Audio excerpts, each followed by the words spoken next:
The Road to Oz by L. Frank Baum. Chapter 6. The City of Beasts. When noon came, they opened the Fox King's basket of luncheon and found a nice roasted turkey with cranberry sauce and some slices of bread and butter. As they sat on the grass by the roadside, the Shaggy Man cut up the turkey with his pocket knife and passed slices of it around. "Haven't you any dewdrops, or mist cakes, or cloud buns?" asked Polychrome longingly. "Course not," replied Dorothy. "We eat solid things down here on the earth, but there's a bottle of cold tea. Try some, won't you?" The Rainbow's Daughter watched Button Bright devour one leg of the turkey. "Is it good?" she asked. He nodded. "Do you think I could eat it?" "Not this," said Button Bright. "But I mean another piece." "Don't know," he replied. "Well, I'm going to try, for I'm very hungry," she decided, and took a thin slice of the white breast of turkey which the Shaggy Man cut for her, as well as a bit of bread and butter. When she tasted it, Polychrome thought the turkey was good, better even than mist cakes; but a little satisfied her hunger, and she finished with a tiny sip of cold tea. "That's about as much as a fly would eat," said Dorothy, who was making a good meal herself. "But I know some people in Oz who eat nothing at all." "Who are they?" inquired the Shaggy Man. "One is a scarecrow who's stuffed with straw, and the other is a woodman made out of tin. They haven't any appetites inside of 'em, you see, so they never eat anything at all." "Are they alive?" asked Button Bright. "Oh yes," replied Dorothy, "and they're very clever and very nice, too. If we get to Oz I'll introduce them to you." "Do you really expect to get to Oz?" inquired the Shaggy Man, taking a drink of cold tea. "I don't know just what to expect," answered the child, seriously.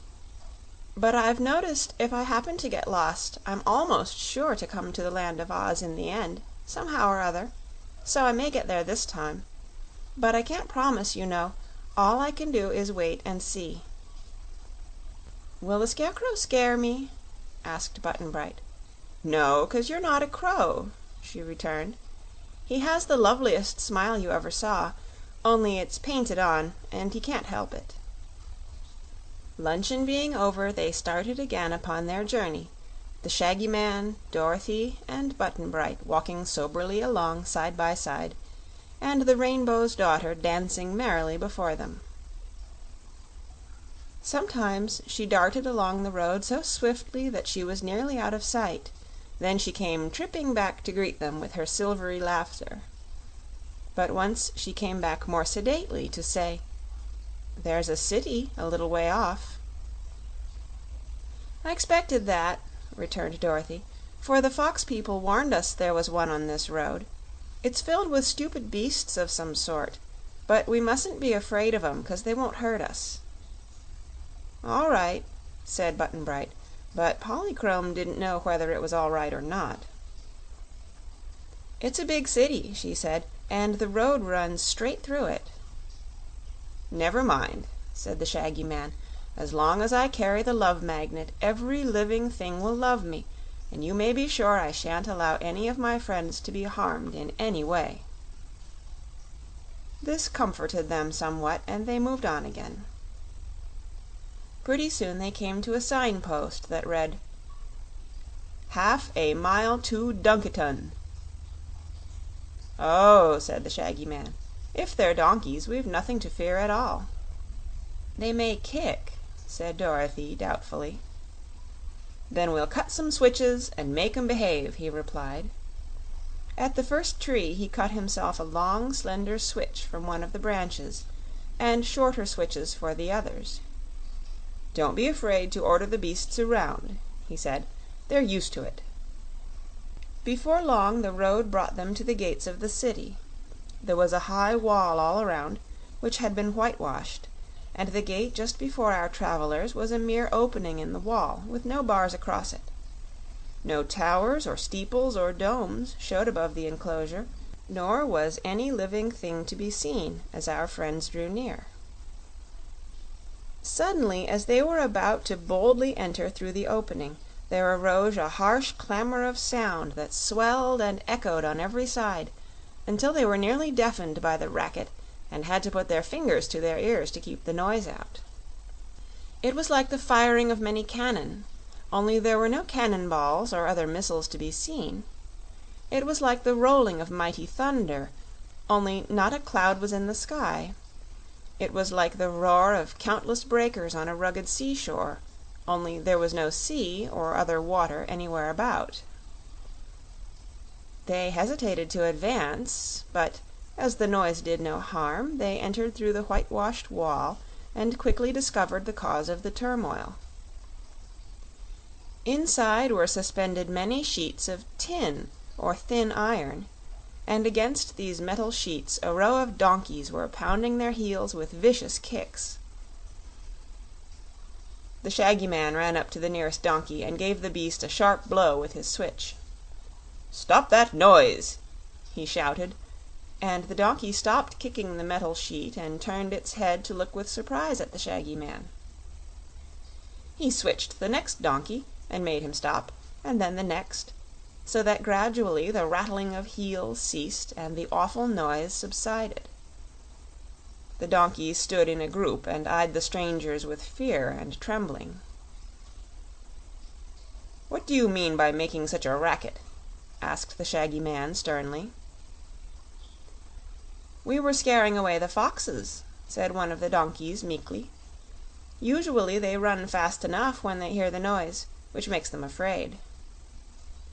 "There are no foxes here," said the Shaggy Man. "I beg to differ with you. There's one, anyhow," replied the donkey, sitting upright on its haunches and waving a hoof toward Button-Bright. "We saw him coming and thought the whole army of foxes was marching to attack us." "Button-Bright isn't a fox," explained the Shaggy Man. "He's only wearing a fox head for a time, until he can get his own head back." "Oh, I see," remarked the donkey, waving its left ear reflectively. "I'm sorry we made such a mistake and had all our work and worry for nothing." The other donkeys by this time were sitting up and examining the strangers with big glassy eyes. They made a queer picture indeed, for they wore wide white collars around their necks, and the collars had many scallops and points. The gentlemen donkeys wore high pointed caps set between their great ears, and the lady donkeys wore sunbonnets with holes cut in the top for the ears to stick through. But they had no other clothing except their hairy skins, although many wore gold and silver bangles on their front wrists and bands of different metals on their rear ankles. When they were kicking they had braced themselves with their front legs, but now they all stood or sat upright on their hind legs and used their front ones as arms. Having no fingers or hands, the beasts were rather clumsy, as you may guess, but Dorothy was surprised to observe how many things they could do with their stiff, heavy hoofs. Some of the donkeys were white, some were brown or gray or black or spotted, but their hair was sleek and smooth, and their broad collars and caps gave them a neat if whimsical appearance. "This is a nice way to welcome visitors, I must say," remarked the Shaggy Man in a reproachful tone. "Oh, we did not mean to be impolite," replied a gray donkey which had not spoken before.